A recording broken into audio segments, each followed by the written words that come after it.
میرے دوستو، بندگی میں کمال کیسے پیدا ہوگا؟ میں نے ایک حدیث پاک پڑھی ہے، حدیث میں تو 5 بڑی اہم باتیں ارشاد فرمائی گئی ہیں، وقت نہیں ہے، وقت ہوتا تو میں آپ کو تفصیل سے بیان کرتا۔ اصل مین بات وہ کہ حضرت صلی اللہ علیہ وسلم نے ایک مرتبہ صحابہ کو مخاطب کر کے کہا کہ بھائی میں کچھ اہم باتیں کہنے جا رہا ہوں، کون ہے جو مجھ سے یہ باتیں لے لے؟ سیدنا ابو ہریرہ رضی اللہ تعالی عنہ اٹھ کھڑے ہوئے۔ ہاں، یہاں بچے ہیں، ہمارے طلباء ہیں، وہ سمجھیں کہ طالب علم کیسا ہوتا ہے۔ ایم ٹی میڈیا اڑیسہ کو سبسکرائب کریں، بیل آئیکن کو ضرور دبائیں۔ بہرحال میرے آقا صلی اللہ علیہ وسلم نے فرمایا 5 باتیں، ایک بات میں نے پڑھی ہے اور اسی پر اپنی بات ختم کرتا ہوں۔ فرمایا اتق المحارم تکن اعبد الناس۔ تمہاری زندگی کا مقصد بندگی ہے نا، تمہاری زندگی کا مقصد بندگی ہے۔ اگر تم بندگی میں کمال چاہتے ہو تو ایک کام کرو، اللہ نے جن جن چیزوں کو حرام قرار دیا ہے حرام سے پرہیز کر لو، تم لوگوں میں سب سے اچھے اور کامل بندے بن جاؤ گے، سب سے اتم بندے بن جاؤ گے۔ اتق المحارم تکن اعبد الناس، اللہ کی حرام کی ہوئی چیزوں سے پرہیز کرو، لوگوں میں سب سے کامل اور اچھے بندے بن جاؤ گے۔ ارے واہ! نماز، روزہ، حج، قرآن کی تلاوت، تسبیح، ذکر، بہت سارے تو کام ہیں بندگی کے، یہ حرام سے بچنے ہی کو بندگی کا کمال کیوں بتایا گیا؟ میرے دوستو، ہاں، اگر حرام سے پرہیز پر کنٹرول ہو گیا، حرام سے پرہیز پر کنٹرول ہو گیا تو یقین مانو کہ بندہ ہر اعتبار سے کامل و مکمل ہو گیا۔ اور اگر حرام پر کنٹرول نہیں کر پایا تو دہ نماز دہ روزہ، دہ نماز دہ روزہ کتنا ہی کرتا رہے گا، ناقص کا ناقص، کچا کا کچا رہے گا، اور اللہ کی نظر میں اس کی کوئی حیثیت نہیں ہوگی۔ مریض ڈاکٹر کے پاس جاتا ہے، خدا نہ کرے کوئی ایسی بیماری ہمیں ہو کہ جس کی وجہ سے پریشانی ہو، بہرحال مرض شفا اللہ کے ہاتھ میں ہے، بیماری لگتی ہے، آدمی بیمار ہو کر کے ڈاکٹر کے پاس جاتا ہے، ڈاکٹر چیک اپ وغیرہ کر کے نسخہ بھی لکھتا ہے اور ایک لسٹ بھی دیتا ہے کہ بھائی دیکھو تمہاری بیماری بہت سنگین ہے، یہ چیزیں تمہاری بیماری کے لیے نقصان دہ ہیں، ان چیزوں سے تم پرہیز کرنا، تیل ہے، مرچ ہے، مسالہ ہے، اور بہت سب چیزیں جو ہیں ان چیزوں سے، اور دیکھو گوشت مت کھانا اور یہ چیز مت کھانا۔ الغرض ڈاکٹر جو ہے دیکھ کر کے ہماری مرض کے اعتبار سے کچھ پرہیز بتاتا ہے۔ اگر مریض عقل مند ہے، دوا بھی استعمال کرے گا اور ڈاکٹر کے بتانے کے مطابق پرہیز بھی کرے گا، خدا پاک کی قسم بہت جلد شفا یاب ہو جائے گا، ہو جاتا ہے، ہمارا تجربہ ہے، آپ سب جانتے ہیں۔ اور اگر مریض دوا تو وہ کھا رہا ہے لیکن پرہیز نہیں کرتا ہے تو آپ بتائیے کہ اس کی بیماری جوں کی توں باقی رہے گی یا ٹھیک ہوگی؟ وہ بیماری وہ یا تو اگر ٹھیک ہوگی دوا کے طاقت اور زور سے تو بہت دھیری رفتار سے بیماری جائے گی، نہیں تو جوں کی توں بیماری پڑی رہے گی۔ اصل چیز، اصل علاج پرہیز ہے۔ میرے آقا صلی اللہ علیہ وسلم نے فرمایا کہ رأس الدواء الحمیہ، اصل علاج تو پرہیز ہے۔ اگر آدمی پرہیز پر قادر ہو جائے تو یقین مانو کہ اس کے اندر کمال اور صحت اور تندرستی خود بخود اس کے اندر پیدا ہو جائے گی۔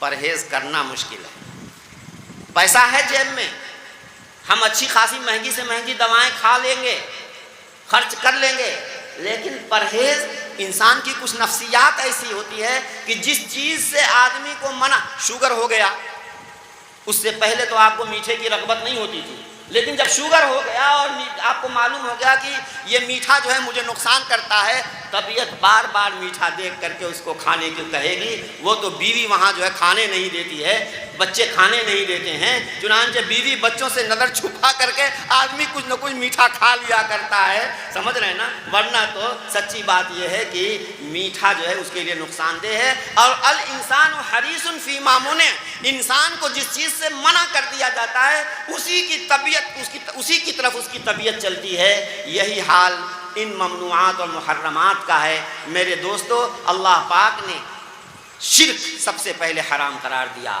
کہ شرک کے ہوتے ہوئے تو کوئی عبادت ہی قبول نہیں ہوگی، جنت میں داخلہ ہی نہیں ہو سکتا کسی بھی صورت میں۔ شرک کے بعد والدین کی نافرمانی، جھوٹ بولنا، شراب پینا، جوا کھیلنا، ناحق کسی کا مال ہڑپ لینا، غصب کرنا، یہ تمام چیزیں جو محرمات ہیں، حرام قرار دی گئی ہیں، یہ چیزیں انسان کی روحانیت کے لیے انتہائی نقصان دہ ہیں۔ اگر انسان ان چیزوں پر کنٹرول کر لے گا تو خود بخود فرائض، واجبات اور عبادات اور جو کرنے کے کام ہیں آٹومیٹکلی اس کی زندگی کے اندر داخل ہو جائیں گے۔ اور اگر حرام پر سے پرہیز پر کنٹرول نہیں کر پایا تو میرے دوستو عبادات بھی اور کرنے کے کام بھی ڈھنگ سے نہیں ہوں گے بھی تو ان کا کوئی فائدہ نہیں ہوگا۔ اس لیے میرے آقا صلی اللہ علیہ وسلم نے فرمایا کہ بندگی کا کمال حرام سے پرہیز میں ہے۔ ہم عہد کریں کہ آج سے ہم کوئی حرام کام کا ارتکاب نہیں کریں گے، نہ تو حقوق اللہ کے تعلق سے، نہ حقوق العباد کے تعلق سے۔ حرام وہ نحوست ہے، حرام وہ نحوست ہے کہ حرام کے ارتکاب کی وجہ سے دل کالا ہو جاتا ہے اور پھر ہمارا دل گناہوں کی طرف ہی صرف جو ہے ہم کو لے جاتا ہے، نیکیوں کی توفیق نہیں ہوا کرتی۔ ہم اگر سود، بیاج، جوا یا حرام طریقے سے حاصل کیا ہوا اگر مال کھائیں گے تو اس سے جو گوشت بنتا ہے، جو خون بنتا ہے، جو ذہن کو قوت، جو دل و دماغ کو جو قوت پہنچتی ہے، اس میں ظلمت ہوتی ہے، تاریکی ہوتی ہے، نحوست ہوتی ہے، جس کے بعد ہمیں خیر کے کام کی توفیق نہیں ہوتی۔ یہ میں نہیں کہہ رہا ہوں، حضرت ہمارے مالک خالق اللہ سبحانہ و تعالیٰ فرماتے ہیں یا ایھا الرسل کلوا من الطیبات واعملوا صالحا۔ رسولوں کے مادھیم سے، رسولوں کے واسطے سے ہمیں یہ میسج اور پیغام دیا جا رہا ہے کہ حلال اور پاکیزہ مال کھاؤ۔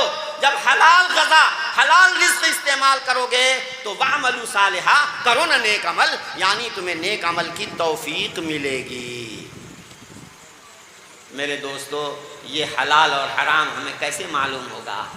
حرام اور حلال ہمیں معلوم ہوگا ان علماء کرام سے، ان مفتیان کرام سے، عمر فاروق کے میں پڑھنے والے طلباء کے ذریعے سے۔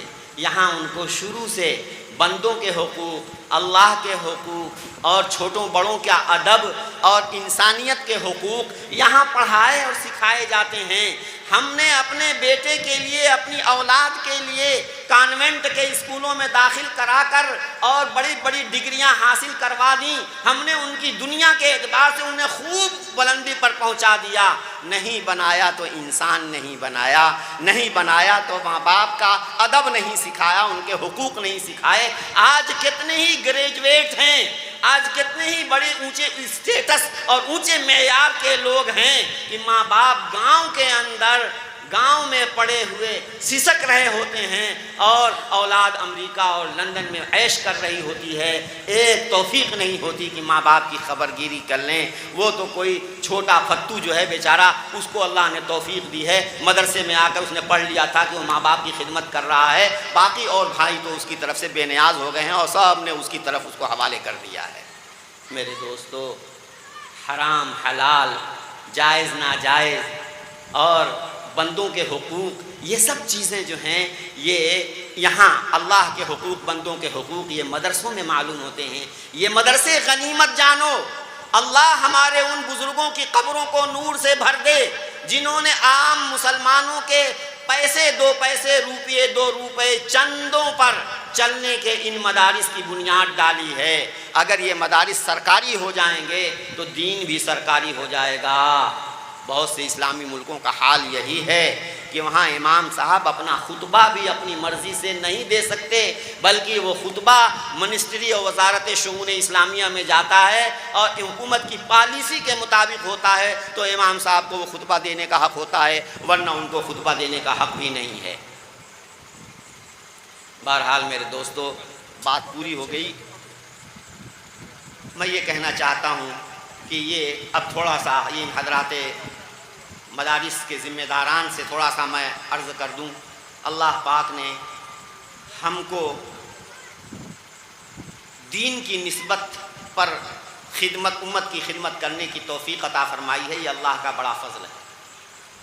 حضرات صوفیہ اہل اللہ کہتے ہیں کہ اگر تو اپنے مالک کی نظر میں قدر و منزلت جاننا چاہے، یہ دیکھنا چاہے کہ میں اپنے خالق کی نظر میں کیسا ہوں، میری کیا اوقات ہے، تو یہ دیکھ لے کہ اس نے تجھے کس کام میں لگا رکھا ہے۔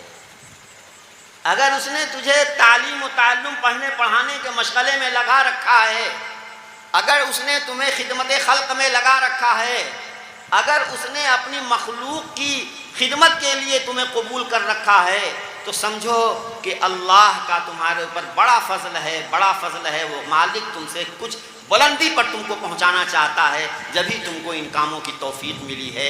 اللہ کی توفیق، اللہ کا انعام، اللہ کا احسان سمجھ کر کے صبر شکر کے ساتھ تنگی ترشی جو حالات ہوں، اور واقعتاً ان حالات کو آپ جو ہے ان حالات کو برداشت کرتے ہیں۔ تنخواہ کے نام پر ان مولویوں کو کیا ملتا ہے؟ کیا ملتا ہے تنخواہ کے نام پر ان مولویوں کو؟ خدا پاک کی قسم حساب لگاؤ گے تو تنخواہ کے نام پر انہیں جو ملتا ہے آج کے زمانے کا جیب خرچ بھی نہیں ہے، جیب خرچ بھی نہیں ہے۔ جو یوں چائے پان وغیرہ میں خرچ جس کو کر دیا کرتے ہیں دوست احباب میں، ان مولویوں کی تنخواہ اس جیب خرچ کے برابر بھی نہیں ہے۔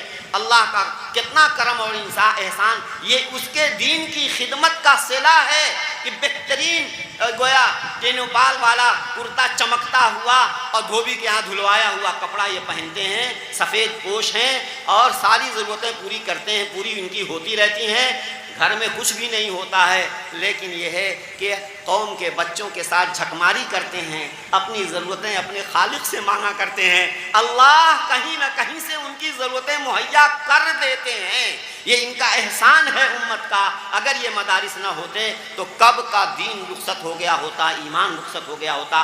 احسان مانو ان مولویوں کا، احسان مانو ان مدرسوں کا۔ علامہ اقبال رحمۃ اللہ علیہ نے حکیم شجاع کو خط لکھا تھا، انہوں نے ان مدرسوں کے بارے میں شکایت لکھی تھی کہ یہ مولوی جو ہیں، یہ مدرسے والے بچوں کی زندگی کا ستیہ ناش کرتے ہیں، ان کا ٹائم ویسٹ کرتے ہیں، ضائع کرتے ہیں۔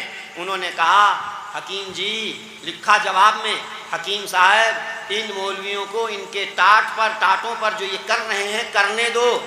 اگر یہ مولوی ٹاٹوں پر بیٹھ کر کے قوم کے بچوں کے ساتھ یہ محنت نہ کرتے تو آج ہمارے ملک کا وہ حشر ہوتا جو میں اپنی آنکھوں سے اسپین اور غرناطہ اور قرطبہ کا دیکھ کر کے آیا ہوں کہ وہاں بڑی بڑی عالی شان عمارتیں تو ہیں، لیکن مساجد ہیں، درسگاہیں ہیں اور اسلام کی عظمت رفتہ کی یاد دلا رہی ہیں، لیکن ایک سجدے کو ترس رہی ہیں، ایک رکعت نماز کو ترس رہی ہیں۔ میرے دوستو، یہ ان مدارس ہی کا احسان ہے کہ آج دین اور ایمان زندہ ہے، اس لیے ان مدارس سے اپنے آپ کو مربوط رکھو۔ جیسا کہ مولانا فاروق صاحب نے ہمیں کہا کہ یہ مدارس پاور ہاؤس ہیں۔ اگر ہم اپنے گھروں کو، ہم اپنے گھر کا کنکشن پاور ہاؤس سے جوڑ لیں گے، ہمارے گھروں میں روشنی ہوگی۔ کنکشن اگر جو ہے پاور ہاؤس سے کٹ جائے گا تو ہمارے گھروں کے اندر ظلمت اور تاریکی ہوگی۔ مدارس سے اپنے آپ کو جوڑے رکھیے، مدارس کو انرجی فراہم کیجیے، مدارس کو اپنے بچے دیجیے، مدارس کو اپنی ضروریات کو پیچھے ڈال کر مدرسے کی ضروریات کو مقدم کیجیے۔ میرے دوستو، پھر دیکھیے آپ کی زندگیوں کے اندر کس قدر بہار آ جاتی ہے۔ اللہ سبحانہ و تعالی ہمیں ان باتوں پر عمل کرنے کی توفیق عطا فرمائے۔ ایک بات اور میں عرض کر کے بات ختم کروں کہ دیکھو، اللہ نے جو میں بات کرنے جا رہا تھا ان حضرات علماء سے خاص طور سے، کہ دیکھو ہم سب کا مشن ایک ہے، ہم سب کا مشن ایک ہے، ہم سب اللہ کے کرم اور فضل سے سب خدائی خدمتگار ہیں۔ اخلاص کے ساتھ کام کریں گے تو کامیابی ہوگی، اور اخلاص کی علامت میں بتا دوں، جو بڑوں نے، بزرگوں نے، اہل اللہ نے جو اخلاص کی علامت بتائی ہے وہ یہ کہ ہم جس کام کو کر رہے ہیں، ہمیں پتہ چلا کہ فلانے محلے میں، فلانے گاؤں میں ایک مولوی صاحب نے بھی مدرسہ قائم کر دیا اور مکتب قائم کر دیا، تو ہمیں اس پر خوش ہونا چاہیے کہ واہ واہ واہ واہ، ہمارا جو مشن تھا اس مشن میں جو ہے یہ ہمارا ایک اور شریک ہو گیا۔ نہ یہ کہ ہم اس سے جلنے لگیں، حسد کرنے لگیں، نہ یہ کیا بات ہوئی، کیا کوئی ہم ٹھیکیدار ہیں؟ جب تک ہمارے اکابر کا یہ شعار ہے، ہمارے اکابر کا یہ شعار ہے، کوئی بزم ہو کوئی انجمن یہ شعار اپنا قدیم ہے، کوئی بزم ہو کوئی انجمن یہ شعار اپنا قدیم ہے، جہاں روشنی کی کمی ملی وہیں ایک چراغ جلا دیا۔ ہمارے اکابر کا یہ شیوا رہا ہے۔ اس لیے میرے دوستو، اگر ہمارے فارغ ہو کر آنے والے نئے فضلاء اگر مدرسے قائم کر رہے ہیں، مکتب قائم کر رہے ہیں، کوئی اور دینی کام کر رہے ہیں، تو جو ہمارے پرانے بستی آبادی کے جو علماء ہیں انہیں چاہیے کہ اپنے ان نونہالوں کی تربیت کر کے ان کی سرپرستی کریں، نہ یہ کہ ان کے سامنے جو ہے ان کے راستے میں روڑے اٹکائیں۔ یہ چیز جو ہے اہل اللہ اور اہل اخلاص کی شان کے منافی ہے۔ بہرحال میرے دوستو، بہت خوشی کی بات ہے کہ یہ مدرسہ جو ہے ترقی کر رہا ہے۔ اللہ کرے یہ مدرسہ اور مدرسے اسی طریقے سے ترقی کرتے جائیں اور امت کا بھلا ہوتا رہے۔ مدرسے جب تک رہیں گے تب تک امت میں خیر ہوگی۔ یہ مدرسے ختم ہو جائیں گے تو ہر طرف اندھیرا ہی اندھیرا، اندھیرا ہی اندھیرا، اور حالات آگے بڑے خراب نظر آ رہے ہیں۔ بس اللہ ہی حفاظت ہے۔ اللہ ہم سب کو ان چراغوں کی قدر کرنے کی توفیق عطا فرمائے۔ وآخر دعوانا الحمدللہ رب العالمین۔ مجلس کا رجسٹر بڑا ایصال ثواب، بہت سارے مرحومین کا اس میں نام لکھا ہے۔ اچھا اس کے لیے دعا کریں گے، اور جناب غلام حسین صاحب کے والدین کے لیے دعا کریں۔ اچھا، بہت اچھا، دعا کر لیں، درود شریف پڑھ لیجیے۔ اللہم صلی علی سیدنا مولانا محمد وعلی آل سیدنا مولانا محمد کما تحب و ترضى عدد ما تحب و ترضى یا رحمن یا رحیم برحمتک نستغیث اصلح لنا شأننا كله ولا تکلنا الى انفسنا طرفة عین ولا تکلنا الى انفسنا طرفة عین لا الہ الا اللہ الحلیم الکریم سبحان اللہ رب العرش العظیم والحمد للہ رب العالمین نسألك موجبات رحمتك وعزائم مغفرتك والغنیمة من كل بر والسلامة من كل إثم اللهم لا تدع لنا ذنبا إلا غفرته ولا هما إلا فرجته ولا دينا إلا قضيته ولا مريضا إلا شفيته ولا حاجة من حوائج الدنيا والآخرة هي لك رضا إلا قضيتها ويسرتها يا أرحم الراحمين اللهم إنا نعوذ برضاك من سخطك اللهم إنا نعوذ برضاك من سخطك ونعوذ بعفوك من عقابك ونعوذ بك منك لا نحصي ثناء عليك أنت كما أثنيت على نفسك۔ اے مولا کریم، ہم گناہگار ہیں، خطا کار ہیں، مجرم ہیں، اپنے گناہوں کا اعتراف اور اقرار کرتے ہیں، لیکن آپ تو غفور الرحیم ہیں۔ اے مالک، ہم آپ کے حبیب کی امت ہیں۔ اے مولا، اس نسبت کی لاج رکھ کر ہم سب کی مغفرت فرما دیجئے۔ میرے مولا، پوری امت کی مغفرت فرما دیجئے۔ مغفرت فرما دیجئے ہماری، ہمارے ماں باپ کی، ہمارے گھر خاندان کنبے سے جس دنیا سے چلے گئے ان سب کی۔ آپ کا پاک نام، آپ کا پاک دین، آپ کا پاک علم، آپ کے جن بندوں کے واسطے سے ہمیں ملا ہے، مولا سب کی مغفرت فرما دیجئے۔ اے اللہ، جن کی مغفرت آپ نے فرما دی ان کے درجے بلند فرما دیجئے۔ اے اللہ، ہمارے ان مرحومین کی مغفرت فرما دیجئے۔ اے اللہ، ان کی روحانیت ہماری طرف متوجہ فرما دیجئے۔ اے اللہ، اس مدرسے کو دن دونی رات چوگنی ترقی نصیب فرما، قبولیت سے سرفراز فرما۔ اے مالک، اگر قبولیت کا دروازہ کھل گیا تو جو کچھ بھی ٹوٹا پھوٹا ہم سے ہو رہا ہے، میرے مولا اس میں کامیابی کی امید ہے، اور اگر قبولیت کا دروازہ نہ کھلا تو تمام اسباب دھرے کے دھرے رہ جائیں گے، ہم کہیں کے نہ ہوں گے۔ اے مولا، اپنی قبولیت عطا فرما دیجئے۔ اے اللہ، اس پورے مجمع کو قبول فرما لیجئے۔ میرے مولا، اس مجمع میں سفید ریش والے بوڑھے ہیں، معصوم بچے ہیں۔ اے اللہ، ان بوڑھوں کے ہاتھوں کی لاج رکھ لیجئے، ان معصوموں کے اٹھے ہوئے ہاتھوں کی لاج رکھ کر ہم سب کی بخشش فرما دیجئے۔ میرے مولا، ہر خیر سے ہم سب کو مالا مال فرما دیجئے۔